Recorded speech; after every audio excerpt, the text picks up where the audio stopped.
Frères et sœurs et amis, bonjour, bon sabbat, et surtout que la grâce et la paix de l'Éternel, notre Dieu, soient avec chacun de vous. Amen. Dans le nom de Jésus-Christ, son Fils. Amen. Comme nous connaissons, et depuis quelques temps, depuis un laps de temps, nous apprenons ensemble les différents points de doctrine de l'adventisme historique, qui sont au nombre de 28. Pour frères sévères qui visitent nous pour la première fois.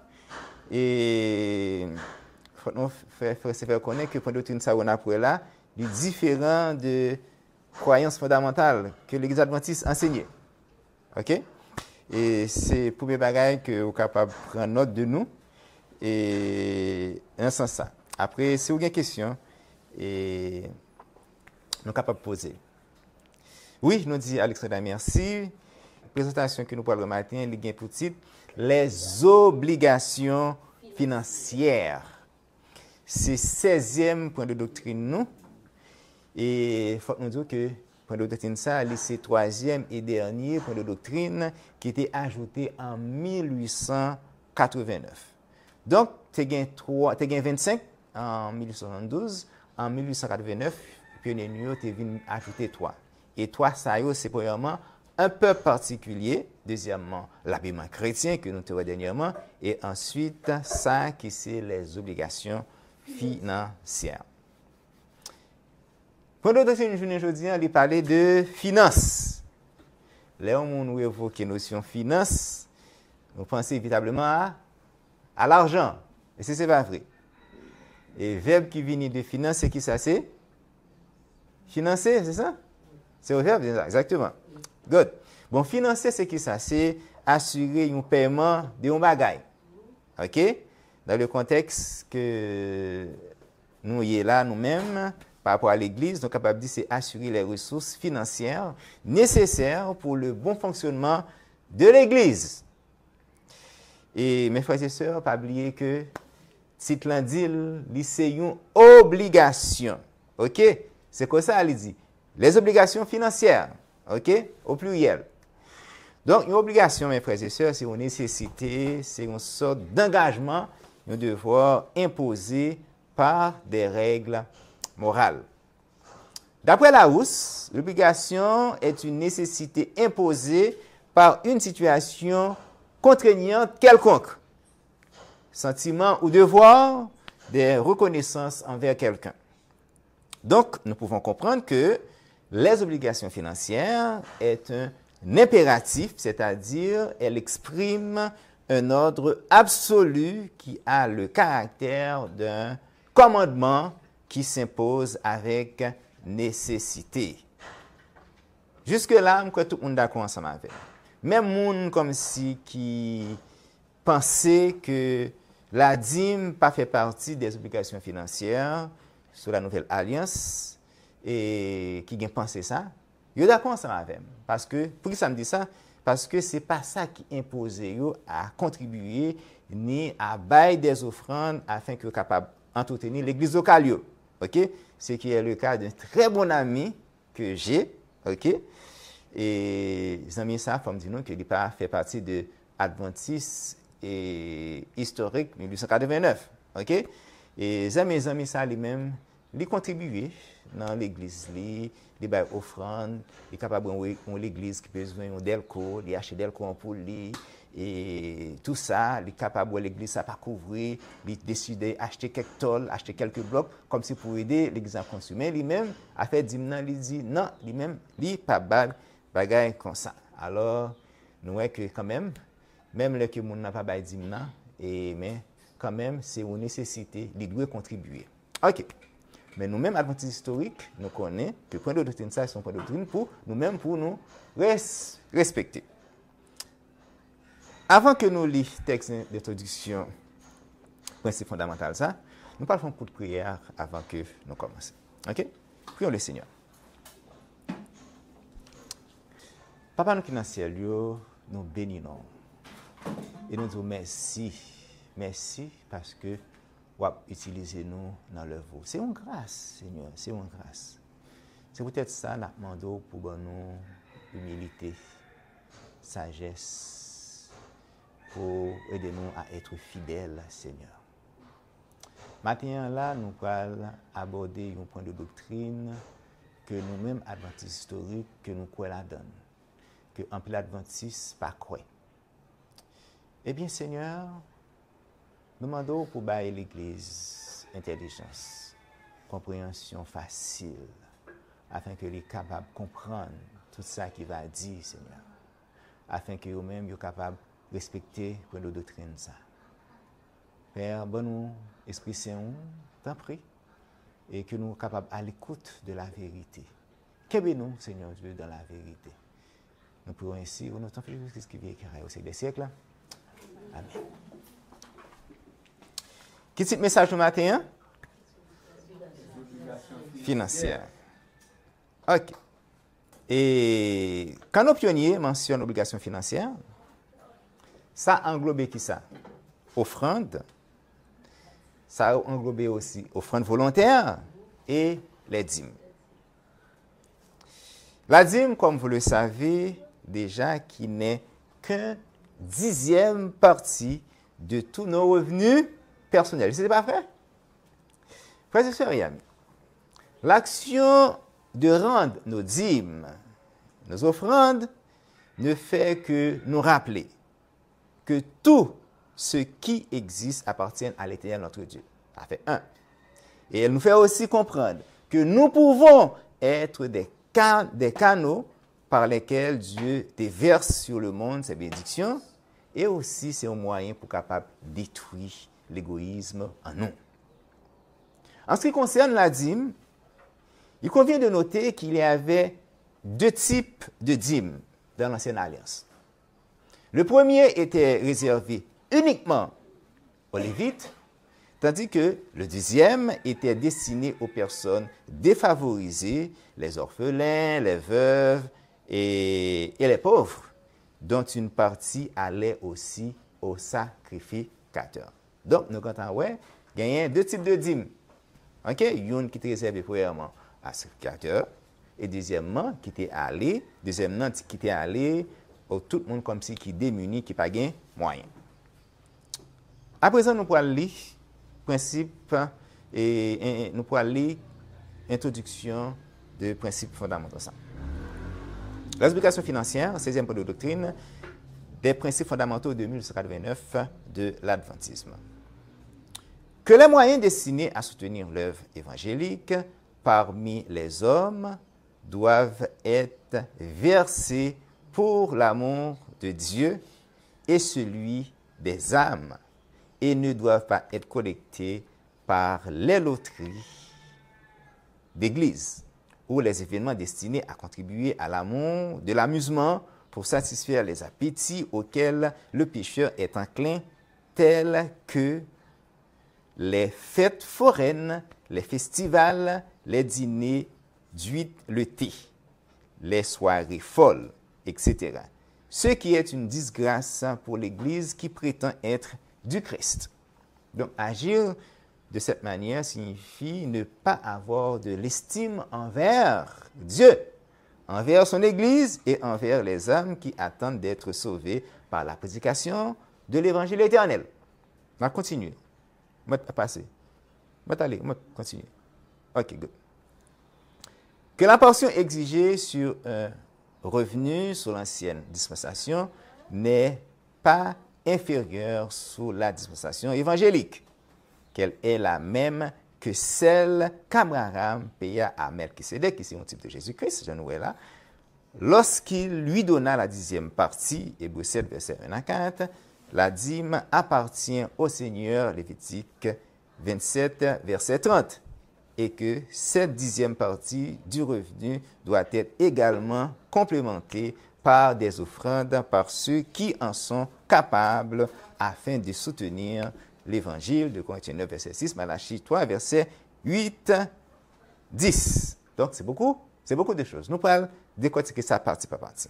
Bon, nos pionniers ont fourni des références bibliques pour chaque phrase utilisée pour capable d'introduire point de doctrine. Ça. Parlant d'Abraham, nous rappelons qu'en Christ, c'est-à-dire, et par la foi, nous sommes des enfants d'Abraham. Et si ce n'est pas vrai, si nous avons un doute sur ça, invitez-nous à aller Galates 3, verset 29. Et en ce qui concerne Melchisedec, il est un type du Christ, comme il est indiqué dans la formulation de ce point de doctrine. Good. Pour l'instant, c'est ça que moi voulais que nous songions. M'invitons à passer, Alexandra. Dans la première partie, ça qui est affiché en bleu dans l'écran, nous voyons que dîmes nous à offrande nous y a vraiment des moyens pour capables de soutenir l'œuvre de l'évangile sur la terre. Et ensuite, l'action de donner doit se faire avec joie. C'est ça que nous voyons dans ça qui souhaite faire. Okay? Nous devons bailler l'argent avec joie. Nous pas qu'à forcer un membre de l'église à rendre dîme ni pour le tabac offrande. OK? Même quand, effectivement, c'est une obligation. Nous pas devons agir pour ça. Parce que bon Dieu, pas jamais pour forcer aucun monde. C'est vraiment une décision volontaire de la part du chrétien. Est-ce que ce monde là, pasteur, qu'on fait pression sur nous pour nous payer dîme, non? Non, il n'y a pas de faire ça. OK? C'est obligation, mais nous devons faire avec joie de façon volontaire. Mais invitez-nous à lire 2 Corinthiens 9, verset 7. 2 Corinthiens 9, verset 7. Que chacun donne selon qu'il a résolu en son cœur. Non à regret, ni par contrainte, car Dieu aime celui qui donne avec joie. L'Éternel pas imposé, mes frères et sœurs. Dieu ne s'impose pas. L'homme est vraiment libre de décider. Lors de la construction du sanctuaire mobile par Moïse, l'Éternel t'a demandé à tout Israélite qui était capable de faire des offrandes en accord avec eux, selon volonté. OK? Bon Dieu pas exiger porter. Et si c'est pas vrai. Exode 25, versets 1 et 2. L'Éternel parla à Moïse en disant, parle aux enfants d'Israël et qu'ils prennent une offrande pour moi. Vous recevrez mon offrande de tout homme que son cœur s'y disposera. Il ne fait aucun doute que les Israélites ont donné avec joie et de bon cœur. Action ça qui était passée au temps de Moïse, il était venu reproduire aussi dans l'époque David. David qui était demandé des offrandes dans le but pour être capable de mettre des affaires là pour capable de être capable de construire de façon fixe. OK? Pour temple te suspendre mobile. Et tout le monde qui te baille aussi avec joie, avec cœur content. C'est ça que nous lisons dans chapitre 29 et des premiers chroniques. OK? On nous invite, Alexandra, à lire. Si nous avons une Bible livre second, le chapitre ça est titré offrande volontaire pour le temple. Un chronique 29, verset 9. Et le peuple se réjouit de ces dons volontaires, car ils faisaient de tout cœur leur offrande volontaire à l'Éternel, et le roi en eut aussi une grande joie. Nous, le peuple, il était avec joie. Les vieux te recevoir aussi avec joie. Et on connaît que nous-mêmes, nous sommes capables de penser, mais il va recevoir avec joie, mais pas oublier que l'Éternel dit qu'il y a plus de joie leur bail que ou recevoir. OK. Le peuple, il était avec joie. Les vieux te recevoir avec joie. Le roi David aussi, il était rempli de joie. Et le ciel était certainement ravi. Pour qui ça? Parce que tout le monde tabaille avec bonheur. Il était porté offrande avec sincérité, avec un cœur qui est bien disposé. Maintenant, activité récréative pour collecter des fonds dans l'église. Est-ce que c'est un bon bagage? Eh bien, un pile dirigeant avec membre d'église, il prend habitude pour être capable de mettre en place des activités de loisirs et des événements récréatifs dans qui ça? Afin que vous capable de recueillir des fonds pour capable de soutenir l'œuvre évangélique, y compris l'église, dans ses besoins. nous, gens initiative ça, mes frères et sœurs, ils n'ont pas bien perçu aux yeux de l'Éternel, notre Dieu. Il est essentiel que ces enfants donnent avec amour. Mon a pensé qui j'aime racheter un $10 dans poche frère là pour telle activité. Non, bon Dieu pas prendre plaisir dans ça. Bon Dieu que voulait que petit yo baille avec sincérité, avec amour. Nous sommes tenus de donner avec amour. C'est une obligation de la foi chrétienne.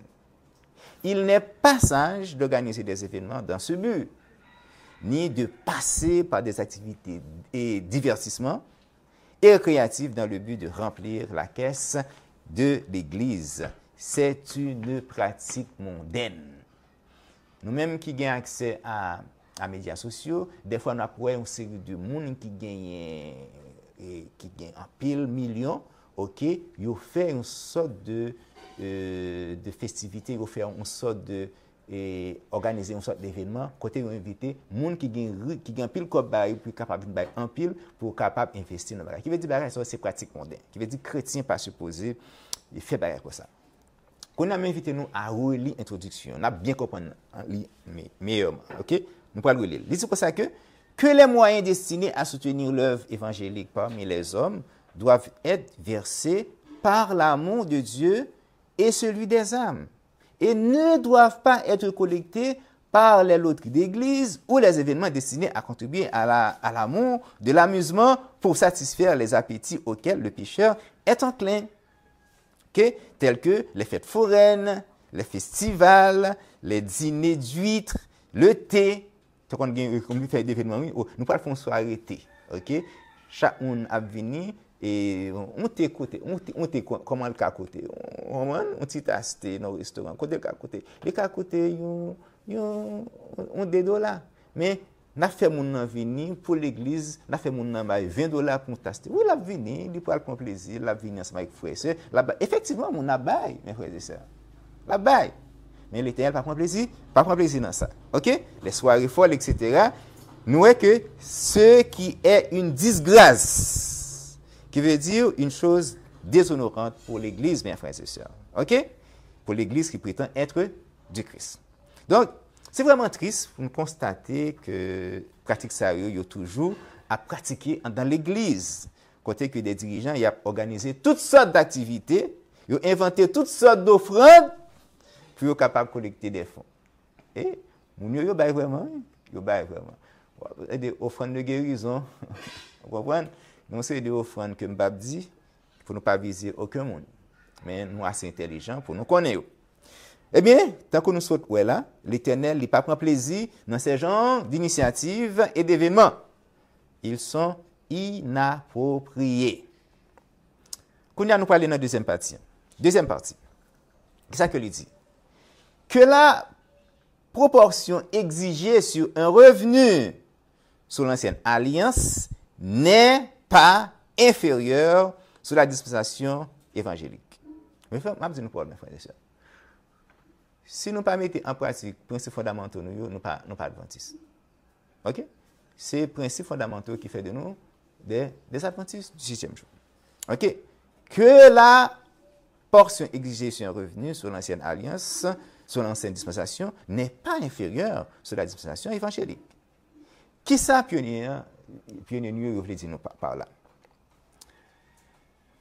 Dans le livret, pendant la doctrine, ça, pionnier, nous utilisé le verset 2 du chapitre 16 du premier épître aux Corinthiens. Ensuite, il vient avec une note explicative de verset 1. OK? Et bien, ce texte que nous pouvons lire, il mentionne nous que l'apôtre Paul était collecté des dons à Corinthe pour les chrétiens de Jérusalem. T'allais nous dit nous collecte une série de collectes pas bon, mais quand on a dit nous, nous montrer nous que mais texte dit apôtre Paul était collecté. OK, l'important pour nous capable noter que collecte apôtre Paul OK, c'est pas au refus d'aucune activité de loisir. OK? Qui veut dire activité ça était visée à collecter des dons, des fonds, OK, de maison en maison en fonction des capacités des donateurs pour les besoins de l'œuvre du Christ. Ce n'est pas tout événement que nous avons organisé, on soit café, activité, ok, non, pas du tout. C'est vraiment, et apôtre là, il était passé de maison en maison, ensuite côté que il était collecté des fonds, côté que moun à Corinthe, il était voyé pour qu'il était capable d'aider les frères en Jérusalem. 1 Corinthiens 7, versets 1 et 2. À l'égard de la collecte qui se fait pour les saints, faites comme je l'ai ordonné aux églises de Galatie et de Galatie. Chaque premier jour de la semaine, que chacun de vous mette à part chez soi et rassemble ce qu'il pourra selon sa prospérité. En d'autres termes, selon ce qu'il possède, mes frères et sœurs. Afin qu'on n'attende pas que je sois arrivé pour faire les collectes. Mais invitez-nous à lire notre là, mais ça peut nous dire. Ce verset pose le principe selon lequel notre don doit être proportionné à la prospérité que Dieu nous a donnée. Exactement, mes frères et sœurs. Pas oublier que l'apôtre Paul était dit aux Corinthiens de mettre à part selon leur prospérité ou encore selon ce qu'ils possèdent. OK? Vous comprenez, mes frères et sœurs? On nous lit le pratique parce qu'il n'est pas arrêté là. OK? Mais que ça le pratique dit? Cela ne se limite pas à la prospérité financière. Mais à quoi d'autre? Dis-nous. Mais concerne également la quantité de lumière, exactement, et de bénédiction dont nous avons bénéficié. Et pour conclure, et pour nous poser cette question ça, sous la dispensation évangélique, ne bénéficions-nous pas d'une plus grande lumière et de plus grands privilèges? C'est José pour le capable de lever. C'est José, merci. OK? Oui, au pas dormir, mais je vous fais, mais on va aller éclairer. OK, good. Nous sommes tout à fait conscients que l'Église de Dieu, sous l'ère chrétienne, a reçu une panoplie de lumière. Et ce n'est pas vrai. Surtout pour nous, qui autrefois qui étaient des païens et qui vivaient dans les ténèbres. Donc Christ a fait de nous une race élue. Et ce n'est pas vrai, mes frères et sœurs. Donc, d'après ça, nous sommes là, ok, les dons de l'Église de Dieu sous la dispensation chrétienne ne doivent pas être inférieurs aux dons de l'Église de Dieu sous l'ancienne alliance. Avec Christ et en Christ, nous jouissions des privilèges énormes. Et ce n'est pas vrai, mes frères et sœurs. 1 Pierre 2, verset 9. Mais vous êtes la race élue, la sacrificature royale, la nation sainte, le peuple acquis. Pour faire quoi? Pour annoncer les vertus de celui qui vous a appelé des ténèbres à sa merveilleuse lumière. Jésus nous a fait certainement grâce. Cependant, nous avons aussi pour mission d'annoncer ses vertus aux autres. Et cela implique quoi? Vos dons, vos dîmes, vos offrandes volontaires et votre temps, mes frères et sœurs. Grâce à Jésus-Christ qui nous donne la vie, nous bénéficions d'une prospérité spirituelle sans limite sous la dispensation évangélique. Tous ceux et celles qui n'ont pas accepté de le suivre ne seront pas éclairés et se retrouvent dans les ténèbres sans pouvoir accéder à l'immortalité. Mais invitez-nous pour une capacité de Timothée 1, verset 9 et 10 et 2 Corinthiens 4, versets 3 et 4. De Timothée 1, verset 8 à 10. Par la puissance de Dieu qui nous a sauvés et nous a appelés par un saint appel, non selon nos œuvres, mais selon son propre dessein et selon la grâce qui nous a été donnée en Jésus-Christ avant tous les siècles. Je dis, le salut de l'homme est vraiment une grâce divine. OK? Il n'a rien à voir avec nos œuvres personnelles. C'est un bagage que nous fait qui fait l'Éternel voyer Jésus-Christ pour nous. Non, c'est grâce qu'il est fait. Verset 10. Et qui a été maintenant manifesté par la venue de notre Sauveur Jésus-Christ, qui a détruit la mort et mis en évidence la vie et l'immortalité par l'Évangile. Sans l'Évangile, l'homme ne pourra jamais jouir des multiples bénédictions qui se trouvent en Christ. D'où la nécessité de faire quoi? D'annoncer les vertus de notre Sauveur Seigneur. Vous et moi, nous le savons tous que l'Éternel Dieu ne veut pas que le méchant périsse, mais qu'il se répande. Notre mission est de faire quoi? Est de prêcher l'Évangile afin d'arracher les âmes sous l'emprise de Satan. Et ça prend quoi? Ça prend notre contribution. Ça prend notre temps. Ça prend aussi nos dîmes et nos offrandes. 2 Corinthiens 4, verset 4. Si notre évangile est encore voilé, il est voilé pour ceux qui périssent, pour les incrédules, dont le Dieu de ce siècle a aveuglé, afin qu'ils ne soient pas éclairés par la lumière du glorieux évangile du Christ, qui est l'image de Dieu. Le peuple de Dieu a bénéficié de beaucoup plus de clarté et de vérité sur la dispensation évangélique que l'Israël ancien sur l'ancienne dispensation. Il est donc de notre devoir de montrer et de témoigner notre reconnaissance et notre gratitude envers l'Éternel, notre Dieu, qui nous a accordé tant de bénédictions. Donc, ainsi, nous comprenons la raison pour laquelle que nos dons ne peuvent pas être inférieurs qu'à ceux des enfants d'Israël sous l'ancienne dispensation. À présent, nous pourrons lire la troisième partie. Mais ça que il dit. Quelle, qui veut dire la proportion de notre revenu. OK?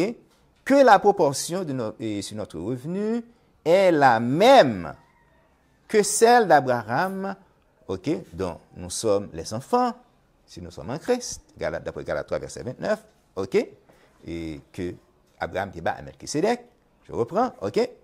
La proportion est la même que celle qu'Abraham paya à Melchisédek lorsqu'il lui donna la 10e partie de tout. Hébreux 7, verset 1 à 4. La dîme appartient au Seigneur, Lévitique 27, verset 30. Donc, sous l'ancienne alliance, Dieu réclamait un 10e et cela ne peut en aucun cas être ni changé, ni diminué en valeur, ni éliminé sous la nouvelle alliance. OK. À présent, lisons Hébreux, les versets 1 et 2 du livre des Hébreux. Hébreux 7, versets 1 et 2, qui parle nous de Melchisédek, qui c'est un type de Jésus-Christ. Hébreux 7, versets 1 et 2. Car c'est ce Melchisédek, roi de Salem et sacrificateur du Dieu souverain, qui alla au-devant d'Abraham lorsqu'il revenait de la défaite des rois et qui le bénit. Verset 2. À qui aussi Abraham donna la dîme de tout le butin. D'abord, Melchisédek signifie roi de justice. De plus, il était roi de Salem, c'est-à-dire roi de paix. Jésus-Christ est notre justice, mes frères et sœurs. Jésus-Christ est le roi, celui qui apportera la paix sur la terre. Est-ce que ce n'est pas vrai? Il est vraiment regrettable de constater que, de nos jours, certains adventistes du 7e jour refusent de rendre leur dîme, prétendant que cela concernait exclusivement les Lévites sous l'ancienne alliance. Lisons cette note tirée de ce livret de ce point de doctrine. OK? Il dit nous, mais note là. Le fait qu'Abraham donna sa dîme à Melchisédek et que Christ soit actuellement souverain sacrificateur selon l'ordre de Melchisédek implique que la dîme n'appartient pas uniquement au sacerdoce lévitique et qu'elle est donc toujours valable sous le Nouveau Testament. C'est vraiment une grosse erreur de la part de ceux qui décident de garder pour eux-mêmes cette partie que l'Éternel réclame de la part de ses enfants pour l'avancement de son œuvre sur cette terre. Il s'agit là d'un comportement purement égoïste. C'est pour être sage, mes frères et sœurs, pour être sage. mais demandez côté idée ça sorti. Lorsqu'Abraham, notre père par la foi, donna 1/10 de ses revenus, il faut savoir que les Lévites n'existaient pas encore. Et ce n'est pas vrai? Et c'est les Lévites étaient là. Donc, mon qui dit comme ça que c'est un bail qui était destiné à Lévite, les Lévites pas là, mais il était là avant Lévite, mes frères et sœurs. Il était là. Donc, en le donnant à Melchisédek, c'est à l'Éternel que Abraham avait fait ce don. En devenant des enfants d'Abraham par Christ, qu'est-ce que nous devons faire? Nous devons accomplir l'œuvre d'Abraham. Et ce n'est pas vrai? C'est un bagage qui est naturel. OK. Donc, nos premiers parents, qui c'est qui est? Qui c'est Adam et Ève. Ce n'est pas eux-mêmes qui étaient propriétaires du jardin d'Éden. Non, il n'y a pas de propriétaire. C'est bon Dieu qui t'a placé dans le jardin pour être capable de garder le jardin et pour être capable de gérer le jardin. Adam et Ève, c'était des gardiens du jardin. Ils étaient chargés de sa gestion. Et les bon Dieu étaient placés dans le jardin, Adam et Ève, ça a été de faire. Ils étaient de suivre les instructions que Dieu leur avait données. Qui a dit, mais ça pour nous faire, mais ça que pour nous pas faire. Et c'est pas vrai? Eh bien, on nous lit Genèse 2, versets 15 à 17. L'Éternel Dieu prit donc l'homme et le plaça dans le jardin d'Éden pour le cultiver et pour le garder. OK? Le verset 16. OK? Ce que nos premiers parents ne devaient pas faire. Mais ça qu'il dit. Et l'Éternel Dieu commanda à l'homme en disant, tu peux manger librement de tout arbre du jardin. Mais, quant à l'arbre de la connaissance du bien et du mal, tu n'en mangeras point. Car au jour où tu en mangeras, certainement tu mourras. Donc, Adam avec Ève, ils ont eu accès à toute bagaille dans le jardin. Mais cependant, bon Dieu t'a prouvé un arbre spécial. Donc, il était dû obéir à l'Éternel. OK? C'est terrain, c'est pour moi, jardin, c'est pour moi. OK, moi, boli, nous disons que ça habite là-dedans, mais tel faire, mais si, mais ça. Vous comprenez? Et tout, désordonné, vous faites ça, vous voulez, et puis tout, vous perdu le jardin. Parce que vous pas attendez l'Éternel. OK? Eh bien, dans le texte, ça permet de nous capables de voir que le principe d'intendance, c'est-à-dire personne chargée d'administrer des affaires, son bagage comme si qui est raciné depuis Éden. C'est depuis Éden. Il y a un monde qui dit que ça mais occuper ça pour lui, il dit ça un bagage comme si qui était fait déjà depuis longtemps.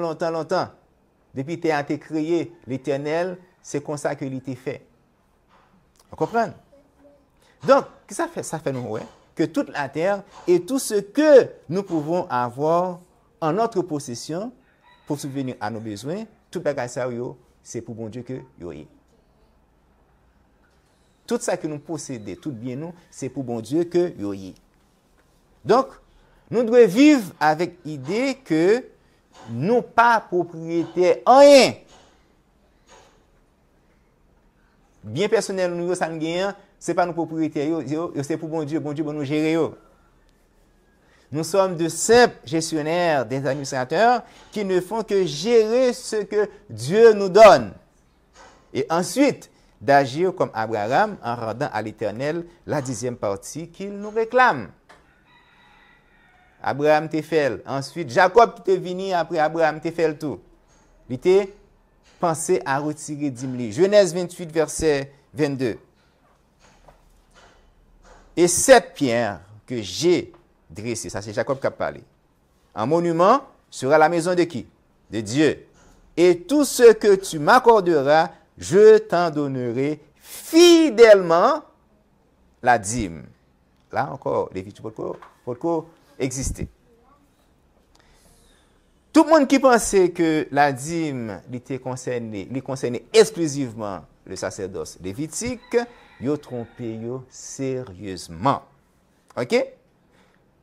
La dîme est une chose sacrée, consacrée à l'Éternel. Tout autant que nous vivons sous la terre, le peuple de Dieu est appelé à rendre à l'Éternel sa dîme. Lévitique 27, versets 30 et 32. tout dîme de la terre, tant des semences de la terre que des fruits des arbres appartient à l'Éternel, c'est une chose consacrée à l'Éternel. Mais pour tout dîme de gros et de menu bétail, pour tout ce qui passe sous la verge, le 10e en sera consacré à l'Éternel.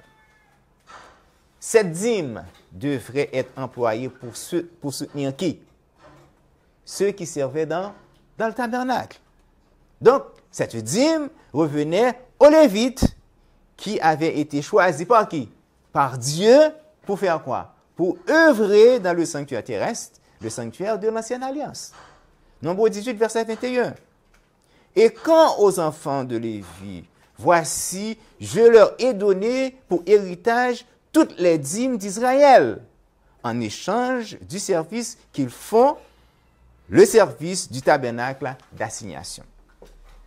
Maintenant, dans le cas de la Nouvelle Alliance, la dîme est employée pour soutenir les pasteurs, les prédicateurs laïcs, les évangélistes, tous ceux qui prêchent l'évangile du Christ. L'apôtre Paul nous le confirme dans le chapitre 9 du premier épître aux Corinthiens, 1 Corinthiens 9, versets 13 et 14. Ne savez-vous pas que ceux qui font le service sacré mangent des choses sacrées et que ceux qui servent à l'autel ont part à l'autel? De même aussi, le Seigneur a ordonné à ceux qui annoncent l'évangile de vivre de l'évangile. Ce sont ceux qui prêchent l'évangile qui occupent aujourd'hui la position que les Lévites occupaient dans l'ancienne dispensation. Est-ce que c'est clair, mes frères et sœurs? M'invitez-nous, Alexandre, nous parler dans l'autre partie, nous parler dans la dernière partie. Nous parlons, mes frères et sœurs. OK. Et cette 10e partie du revenu doit être également complétée par des offrandes. D'où l'expression seconde dîme. OK? Et cette 10e partie du revenu doit être également complétée par des offrandes par ceux qui en sont capables afin de soutenir l'évangile. Par ceux qui en sont capables afin de soutenir l'évangile. Comme la dîme était exclusivement réservée aux Lévites pendant l'Ancienne Alliance, elles sont désormais réservées aux pasteurs et aux prédicateurs de l'Évangile. Tous ceux qui ont la crainte de Dieu verront la nécessité de soutenir l'Évangile en rendant leurs dîmes et aussi des offrandes afin que les orphelins, les veuves et les pauvres puissent avoir de quoi se nourrir, de quoi à manger. Deutéronome, versets 12 à 29. Tu ne manqueras point de donner la dîme de tout le produit de ce que tu auras semé, de ce qui sortira de ton champ chaque année. Et tu mangeras devant l'Éternel ton Dieu, au lieu qu'il aura choisi pour y faire habiter son nom. La dîme de ton froment, de ton vin, de ton huile, et les premiers-nés de ton gros et de ton menu bétail, afin que tu apprennes à craindre toujours l'Éternel ton Dieu.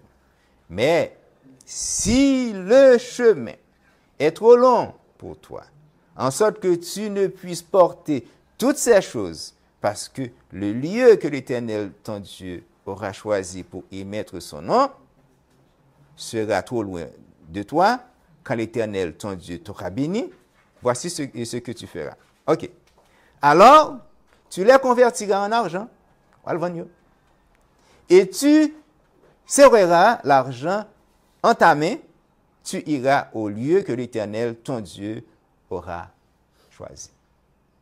Bon Dieu, bon, en pile bagaille. On va capoter tout. Eh bien, vendre. Et puis tout prend comme là. Comme ça, pas pour vous. Vous pouvez le poter, bah, aller vite là. On a passé. Prochain. Ici, quoi, 5. Et tu donneras l'argent en échange de tout ce que tu désireras, gros ou menu bétail, vin ou boisson forte, et tout ce que tu souhaiteras, et tu le mangeras là, devant l'Éternel ton Dieu, et tu te réjouiras, toi et ta famille. et tu n'abandonneras point le Lévite qui est dans tes portes, parce qu'il n'a point de portion ni d'héritage avec toi. Au bout de 3 ans, tu tireras tous les dîmes de ton revenu de cette année-là, et tu les déposeras dans tes portes. Alors le Lévite, qui n'a point de portion ni d'héritage avec toi, et l'étranger, l'orphelin et la veuve, qui seront dans tes portes, viendront et mangeront et se rassasieront, afin que l'Éternel ton Dieu te bénisse dans toute œuvre que tu feras de ta main. Vous l'avez vu, mes frères et sœurs. Il n'y a pas que les Lévites. Il y avait des pauvres, comme des veuves et des orphelins. Tout le monde a besoin de manger. D'où la nécessité d'une seconde dîme. Dîme en faveur des nécessiteux. Fonds destinés à des buts charitables et hospitaliers pour ceux qui n'ont pas de moyens. Il y a des gens qui mettaient ça en pratique. Mais dans la tête pas yo, moun dans la vérité présente qui a prêché yo, yo pas des lévites. Vrai lévite pour yo, c'est l'église adventiste nominale là, comprenez? Pasteur qui fait alliance yo avec la papauté yo. Comprenez? Yes. C'est à yo continuer verser 10 000. C'est à yo continuer verser offrande yo. Comprenez? Pour yo c'est eux même qui lévite là. Comprenez? Qui veut dire pasteur qui dans l'œuvre adventiste historique, pasteur qui dans vérité présente yo. Comprenez? Non. Il va considérer comme des lévites. Exactement. Ça fait, mes frères et sœurs. Malheureusement, ça fait. Patriarche et prophète, page 5, et chapitre 51, page 517, paragraphe 1. Pour encourager l'assiduité au service divin, c'est-à-dire pour encourager la continuité et du travail des Lévites qui étaient employés au service de Dieu, comme pour subvenir aux nécessités des pauvres, Dieu réclama des Israélites une seconde dîme de tous leurs revenus. Voici ce qu'il avait dit de la première dîme. Quant aux enfants de Lévi, voici, je leur donne en héritage toutes les dîmes d'Israël. Nombre 18, verset 21. À l'égard de la deuxième, il avait ordonné ce qui suit. Tu mangeras en présence de l'Éternel ton Dieu dans le lieu que l'Éternel aura choisi pour que son nom y soit invoqué. La dîme de ton blé, de ton vin nouveau, de ton huile, des premiers-nés de ton gros et de ton menu bétail, afin que tu apprennes à craindre toujours l'Éternel ton Dieu. Il veut dire tout le monde qui mettait 10 000, qui n'a pas la crainte de Dieu, mes frères et sœurs. Good. 2 dîmes. La première était un dixième des revenus dédié exclusivement aux Lévites, aux pasteurs. Et deuxième, il était destiné aux pauvres, aux veuves, aux gens qui n'ont pas de moyens et aussi aux Lévites. Nous allons lire le prochain paragraphe. Nous jouons dans 517, paragraphe 2. 2 années de suite, les Israélites devaient apporter au sanctuaire cette seconde dîme et son équivalent en argent. Après avoir fait à Dieu une offrande d'action de grâce et donné une portion déterminée au prêtre, l'offrande devait consommer le reste en agape religieux, ce qui veut dire repas fraternel, auquel il invitait l'étranger, l'orphelin et la veuve. Cette ordonnance permettait à l'Israélite, à l'époque des fêtes annuelles, non seulement d'offrir au Seigneur des dons reconnaissants, mais aussi d'éviter à des repas fraternels les prêtres et les Lévites qui, mis ainsi en contact avec le peuple, avaient l'occasion de l'encourager et de l'instruire dans le service divin. Les chrétiens qui ne sont pas animés d'un esprit de libéralité, c'est-à-dire qui ne sont pas généreux et qui ne sont pas capables de donner avec de largesse, et même gens sont capables de penser et capables de dire ouvertement, eh bien mes amis, et gens sont sortis pour rendre nous pauvres. Et ça va dire, oui, mon ami, mais portefeuille nous c'est pour eux que, oui. Ah, toute partie ça. Nous invitons à lire ça. C'est Ellen G. White dans le pamphlet 148 pages 7 et 2. Il dit que les contributions demandées aux Hébreux à des fins religieuses et caritatives s'élèvent largement à un quart de leur revenu. Nous comprenons ça? Un quart de leur revenu. Il dit 10% plus 5%. Qui veut dire sur chaque $100, $15. On va continuer. Les contributions demandées aux Hébreux à des fins religieuses et caritatives s'élèvent largement à un quart de leur revenu. Une aussi lourde taxe sur les ressources du peuple pourrait être présumée comme un moyen de les réduire à la pauvreté. Mais bon, je ne vais pas quitter nous vivre. Mais au contraire, la fidèle observation de ces règles fut l'une des conditions de leur prospérité. Malachie 3, verset 11. Vous pensez que 15% capable de rendre nous pauvres?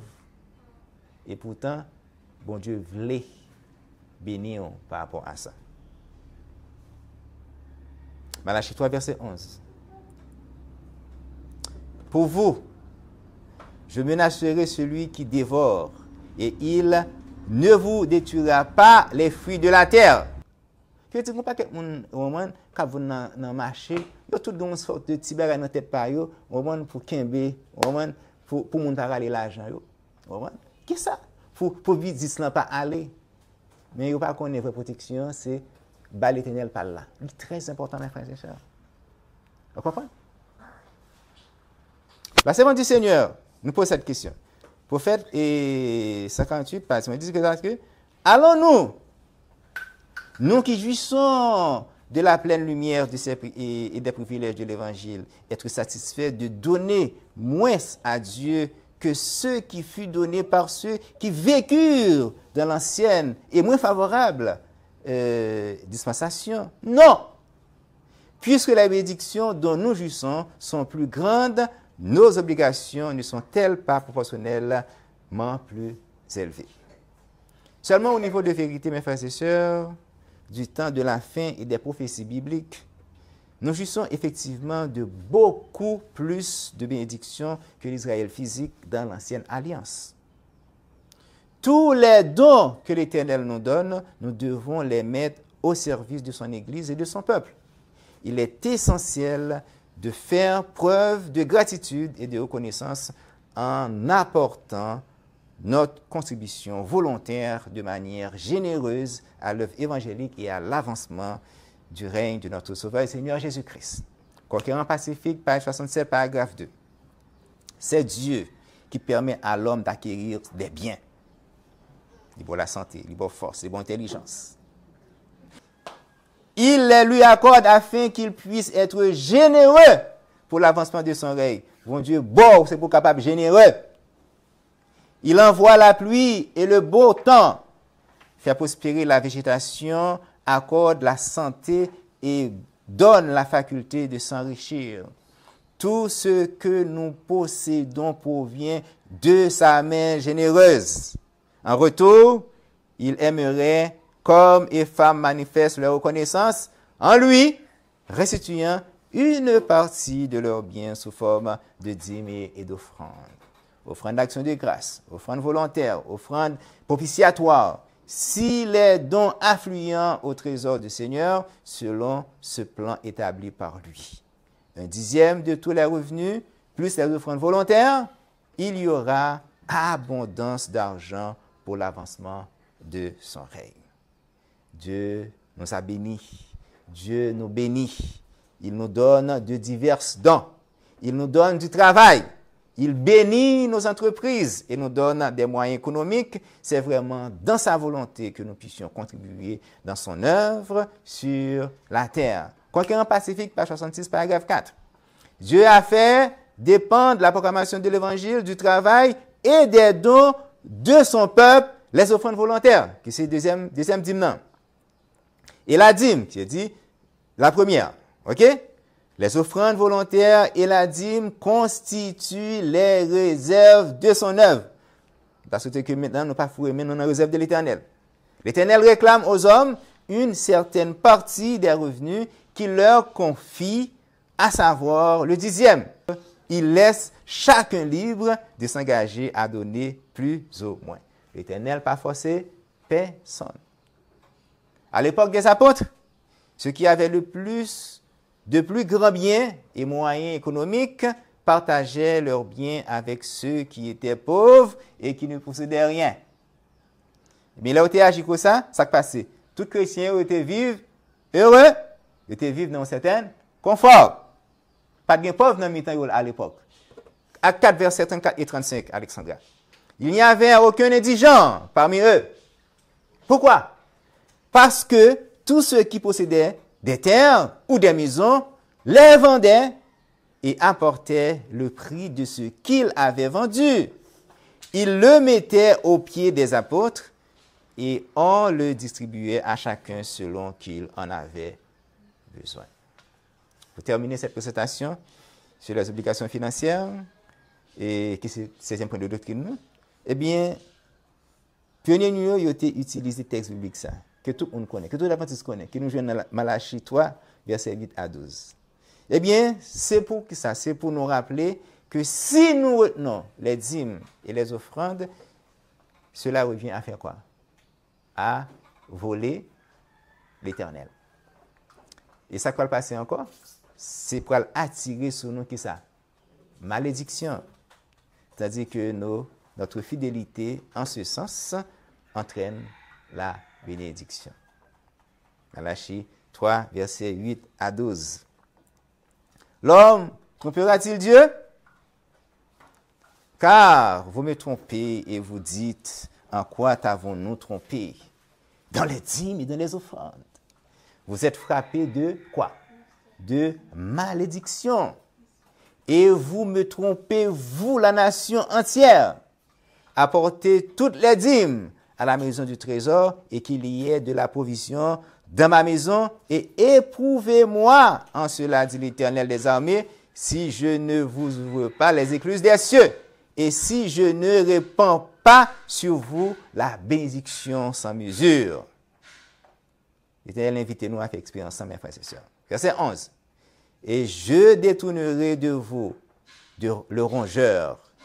Il ne vous détruira pas le fruit de la terre, et vos vignes ne seront point stériles dans la campagne, a dit l'Éternel des armées.